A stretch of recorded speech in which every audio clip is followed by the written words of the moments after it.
আসসালামু আলাইকুম। মহার্ঘ ভাতা দ্বিগুণ, সরকারি চাকরিজীবীদের জন্য বিশাল সুখবর। 2025 বাজেটে কি আসছে?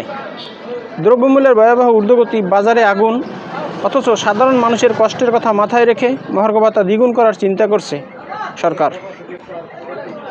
সরকারি চাকরিজীবীদের বেতন বাড়ছে, মহার্ঘ ভাতা বিবেচনায় বাড়ানো হচ্ছে বেতন।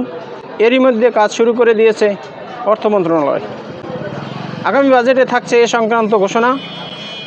ডাবল ডিজিট ছুঁই করছে মূল্যস্ফীতির হার। এমন অবস্থায় সব পর্যায় থেকে উঠে আসছে বেতন বাড়ানোর দাবি। সরকার এবার মহার্ঘ ভাতা দ্বিগুণ করার পরিকল্পনা নিচ্ছে, অর্থ মন্ত্রণালয়ের সূত্রের খবর। নতুন প্রস্তাবনায় বেসিক বেতনের 30 থেকে 40% বেতন বাড়ানোর আলোচনা চলছে। সরকারি চাকরিজীবীদের জন্য এটি হতে পারে বছরের সবচেয়ে বড় সুখবর। বাংলাদেশ পরিসংখ্যান ব্যুরোর তথ্য মতে গত 2 বছরে চাল, ডাল, তেল, সবজি, গ্যাস সব কিছুর দাম বাড়লেও বেতন সেই আগের জায়গাতেই রয়ে গেছে।